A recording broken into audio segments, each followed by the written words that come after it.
CM Chandrababu Naidu రైతుల ద్రోహిగా వ్యవహరిస్తున్నారని Aroor MLA Busine Virupakshi విమర్శించారు. రైతుల ప్రభుత్వమని చెప్పుకుంటున్న కూటమి ప్రభుత్వం అతివృష్టి అనావృష్టితో నష్టపోయిన రైతులను ఆదుకోవడంలో పూర్తిగా విఫలమైందని ఆరోపించారు. గత ఏడాది పంటలు దెబ్బతిన్న రైతులకు ఇప్పటి వరకు సరైన పరిహారం అందలేదన్నారు.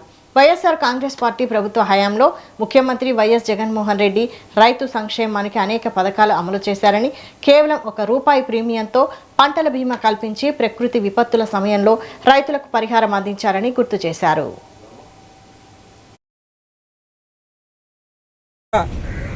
ఈరోజు రైతుల పరిస్థితి చాలా ఘోరంగా అయిపోయింది. ఎందుకంటే మన ఆలూరు కాన్స్టిట్యున్సీలో మొత్తం అంత రైతాంగమే.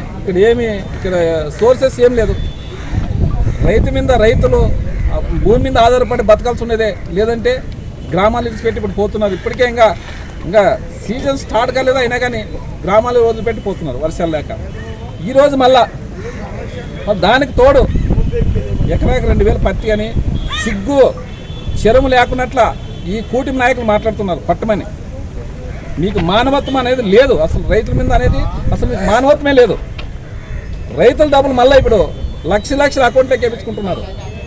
అది మీకు అదే ఇన్సూరెన్స్ వచ్చేది లేదు, సచ్చేది లేదు అనే విధంగా రైతులు అయినా కానీ ఏదో ఇన్సూరెన్స్ వస్తుంది అనే విధంగా ఆయన పత్తికి ఎకరాకి 2000 కడుతున్నారు. అయినా దాన్ని కానీ కంటి తుడుపుగా మనం చూస్తున్నాం.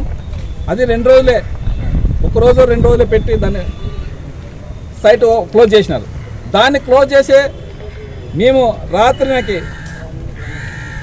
9:30 అప్పుడేమో రైతులు ఫోన్ చేసినారు, అన్న మాకు ఇంకా క్యూలోనే ఉన్నాము, ఇంకా టైం చాలదన్నా మాకు కొద్దిగా టైం పెంచాను అని చెప్తే, నేను అప్పటికప్పుడే మన కర్నూలు జిల్లా కలెక్టర్ శ్రీ మేడం గారికి ఫోన్ చేస్తే ఆయన ఏం చేస్తా, ఆయన చేతిలో ఏం లేదు. ఆయన ఏమంటుందంటే, సార్ మేము ఆల్రెడీ అంతా చేసినాము, సీఎం ఆఫీస్కి అన్నీ కనుక్కున్నాము, అయినా కానీ లేదు వాళ్ళు టైం ఏమని చెప్పారు అనే విధంగా ఆమె చెప్పింది. అంటే ఆమె చేతిలో ఏముంది?